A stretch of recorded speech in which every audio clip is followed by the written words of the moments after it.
function, give reasons if it is a function, determine its domain and range. Okay, so I am doing question number 3 of question number 1. See here that in this ordered pair, in this particular ordered pair, the image of 1 is 3 and the image of 1 is also 5.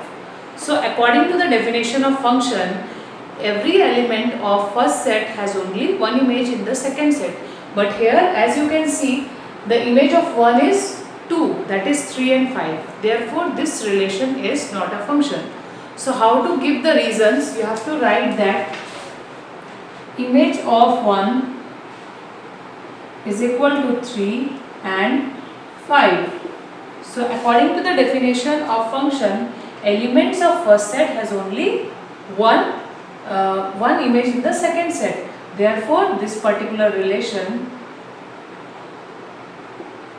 is not a function. Okay. So come to question number 2. इस question में तुम लोग को domain और range find करने के लिए बोला है. तो देखो डोमेन और रेंज क्या है, सभी डिफाइंड वैल्यूज है. तो डिफाइंड वैल्यूज में अभी तक हम लोगों ने क्या पढ़ा है, रियल नंबर्स. सो यहाँ पे एफ ऑफ एक्स को डिफाइन होना पड़ेगा. तो एफ ऑफ एक्स कब डिफाइंड होगा, देखो जब ये जो रूट के अंदर का क्वांटिटी है वो क्या होगा, एक पॉजिटिव वैल्यू होगा और वो जीरो भी हो सकता है. ठीक है, एफ ऑफ एक्स जीरो भी हो सकता है because zero is defined. Similarly वो पॉजिटिव वैल्यू हो सकता है बिकॉज स्क्वायर रूट के अंदर जो भी वैल्यू पॉजिटिव है वो भी डिफाइंड होता है. बट अगर रूट के अंदर में कोई नेगेटिव वैल्यू आ जाता है तो वो डिफाइंड नहीं होता है, वो नॉट डिफाइंड में आ जाता है. तो हम लोग रूट के अंदर को क्वांटिटी को क्या लिख सकते हैं, it should be greater than और इक्वल टू जीरो. यानी ये पॉजिटिव वैल्यू हो सकता है या तो वो जीरो का इक्वल हो सकता है. तो मैंने दोनों केसेस को अलग अलग से लिया है. देखो क्या किया है, 9 minus x square greater than zero, और एक केस को लिया है 9 माइनस एक्स स्क्वायर, यहाँ पे इक्वल टू भी है तो इक्वल टू जीरो. तो यहाँ पे A square minus B square का फॉर्मूला से सॉल्व करेंगे. तो यहाँ पे A plus B into A minus B equal to zero आ जा रहा है, जिससे एक्स का वैल्यू +3 है -3 आ जा रहा है. ठीक है, अभी नेक्स्ट में मैंने ए plus B into A minus B formula put किया. उसके बाद देखो ये फैक्टर आ गया हम लोग का 2, और यहाँ पे क्या बोला जा रहा है, जब हम ये दो फैक्टर को मल्टीप्लाई करते हैं तब हम लोग को एक पॉजिटिव वैल्यू मिलता है. ग्रेटर देन जीरो का मतलब क्या है, पॉजिटिव वैल्यू. तो दो ब्रैकेट है, दो ब्रैकेट को मल्टीप्लाई करने से पॉजिटिव क्वांटिटी कब मिल सकता है, जब दोनों ब्रैकेट क्या होना पड़ेगा, positive. Because positive into positive ही क्या होगा, पॉजिटिव. यानी ये ब्रैकेट का नंबर को भी पॉजिटिव होना पड़ेगा, इसको भी पॉजिटिव होना पड़ेगा. तो उसके लिए मैंने ये केस लिया है कि 3 plus x should be greater than zero and 3 minus x should be greater than zero.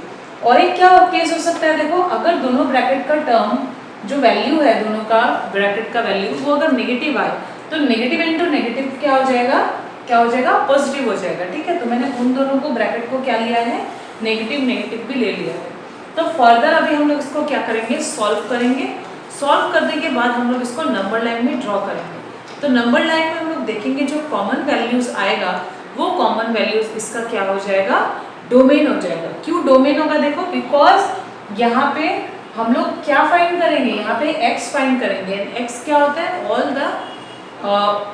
All the numbers in the first set, और जो कि क्या है, डोमेन है. ठीक है, तो यहाँ से हम लोग को डोमेन मिलेगा. तो देखो मैंने दोनों को सॉल्व किया, मुझे क्या मिला यहाँ से मिला x ग्रेटर देन -3 और x लेस देन 3. तो इसको जब नंबर लाइन में ड्रॉ कर रहे हैं तो देखो ग्रेटर देन -3 का मतलब क्या है, -3 से बड़ा, यानी ये -3 से बड़ा, ये इस तरफ सभी वैल्यूज आ जाएगा. तो -3 से बड़ा ये सारा वैल्यूज आएगा. ठीक है, टू द राइट साइड, हमको राइट साइड में जाना होगा. उसी तरह x लेस देन 3 क्या होगा, 3 से सभी छोटा वैल्यूज आ जाएगा. ठीक है, तो यहाँ तुम लोग देख सकते हो एक कॉमन वैल्यू तुमको मिल रहा है. वो कॉमन वैल्यू क्या है, ये इन बिटवीन का पार्ट जो है वो कॉमन आ रहा है दोनों में. अगर हम लोग इन दोनों का कॉमन सॉल्यूशन देखें तो ठीक है.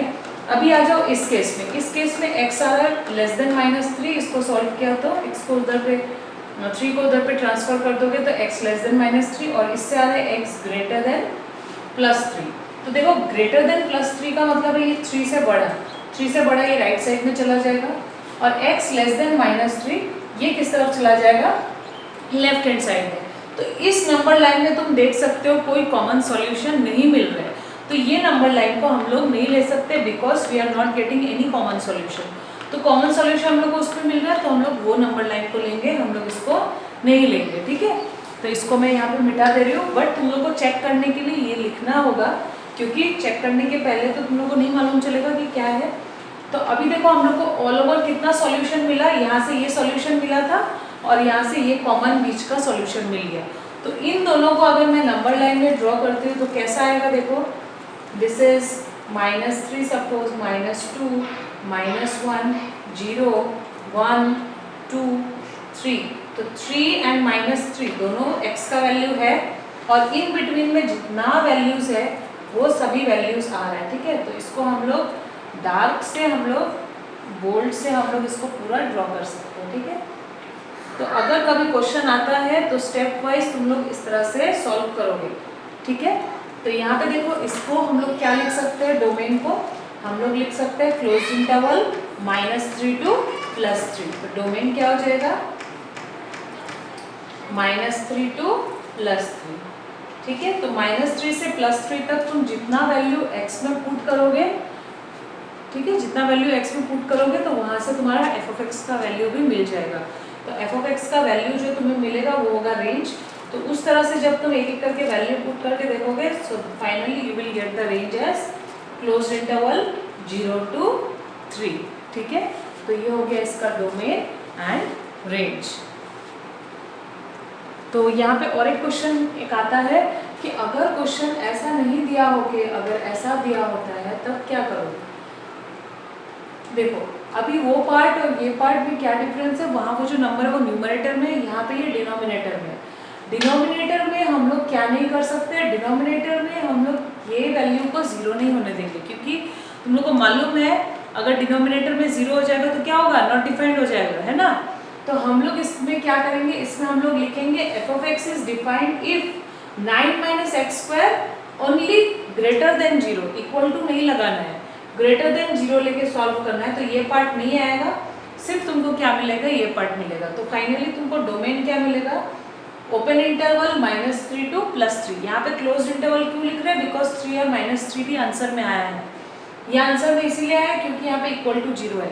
ठीक है, तो यहाँ पे तुमको क्या करना है, जो इस वाले क्वेश्चन में तुम करोगे, तो ये क्वेश्चन में तुम लोग को होमवर्क दे रही हूँ, तुम लोग इसका डोमेन एंड रेंज फाइंड करके बताओगे, मुझे शेयर करोगे। ठीक है, तो इसमें तुम लोग 9 - x² ग्रेटर देन 0 लेके करके देखना, मिल जाएगा आंसर। ठीक है, सिमिलरली रेंज को फाइंड करोगे।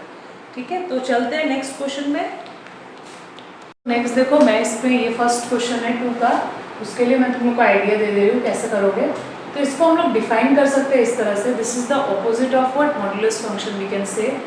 सो here the first value we can say this is -x if x greater than equal to 0।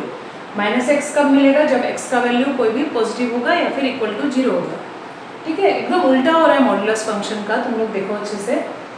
और x का वैल्यू f(x) का वैल्यू x होगा, कब होगा, जब x का वैल्यू लेस देन 0 होगा। तो मैंने याद करो मॉड्यूलस फंक्शन में बारी बारी से वैल्यूज तुम लोग को लेके दिखाया था, उसी तरह से तुम यहाँ पे वैल्यू लो। तो x का वैल्यू तुम कोई भी पॉजिटिव वैल्यू लो, यहाँ पे पुट करो तो तुमको सभी वैल्यू क्या मिलेगा, नेगेटिव मिलेगा, बिकॉज यहाँ पे एक माइनस साइन है। तो x का वैल्यू जब हम 0 ले रहे हैं या कोई भी पॉजिटिव वैल्यू ले रहे हैं तो f(x) का वैल्यू हमको क्या मिल रहा है, नेगेटिव। ओके, सिमिलरली जब हम लोग x का वैल्यू नेगेटिव ले रहे हैं तो -2 जैसे लिया, तो यहाँ x के जगह में क्या पुट करेंगे, -2, तो उससे f(x) का वैल्यू क्या आ जा रहा है, -2। यानी कि जब हम x का वैल्यू कोई नेगेटिव वैल्यू दे रहे हैं तब भी f(x) क्या आ रहा है, नेगेटिव ही आ रहा है। तो ये पूरा उल्टा हो जाएगा कि नहीं मॉड्यूलस फंक्शन का। मॉड्यूलस फंक्शन में क्या आता था, f(x) हमेशा पॉजिटिव वैल्यू आता था, बट यहाँ पे f(x) क्या आ रहा है, नेगेटिव वैल्यू आ रहा है। तो हम लोग बोल सकते हैं इसका डोमेन क्या है, इसको देख के बोल सकते हैं इसका डोमेन क्या होगा, all the real values of x, all the real values. ठीक है, और रेंज क्या होगा, रेंज है नेगेटिव, नेगेटिव हम लोग बोल सकते हैं all the negative real numbers. लेकिन उसको अगर तुम लोग इंटरवल में डिनोट करना चाहते हो तो कैसे डिनोट करोगे, -∞ to 0 क्लोज्ड इंटरवल। ठीक है, ये क्या होगा, दिस इज द रेंज, और डोमेन होगा रियल नंबर r। अभी देखो मैंने क्लोज्ड इंटरवल जीरो के यहाँ पे क्यों लगाया, because zero is included, zero आएगा यहाँ पे। देखो जब हम x0 पुट करेंगे, x0 पुट करेंगे तो यहाँ पे x0 हो जाएगा, तो -0 तो जीरो ही होगा, यानी f of x equal to क्या हो जा रहा है, जीरो। ठीक है, तो यहाँ पे हम लोग को f ऑफ x एक बार जीरो भी मिल रहा है, कब मिल रहा है, जब x0 ले रहे हैं। Okay, so this is the desired domain and range. So next question is question number 3.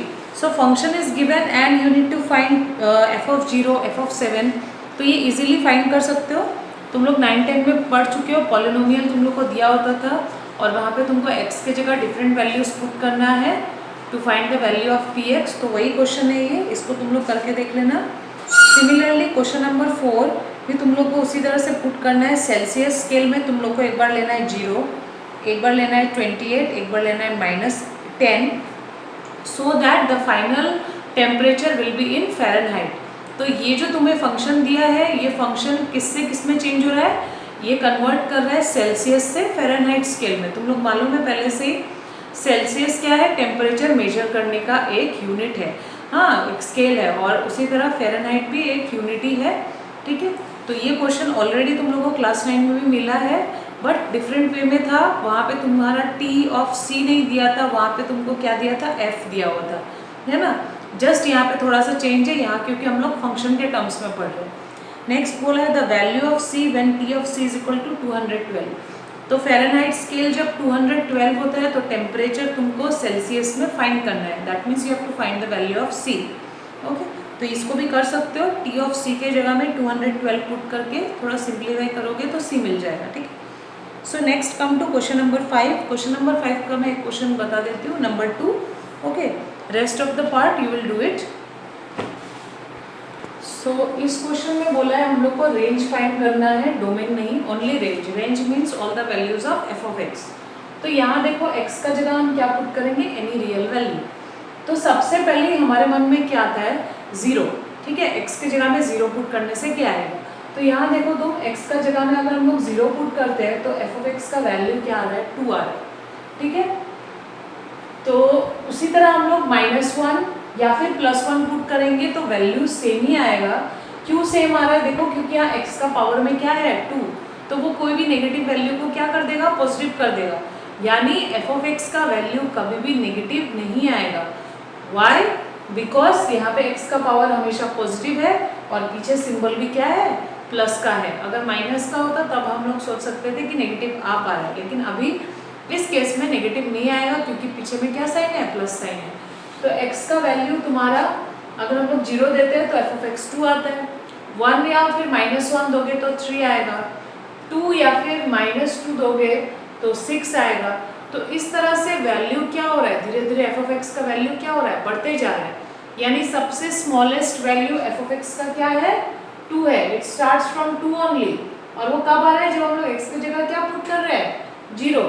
तो तुम लोग ऐसे टेबल भी बना सकते हो इसके लिए, क्योंकि ये क्या फंक्शन है, this is a polynomial function as you all no.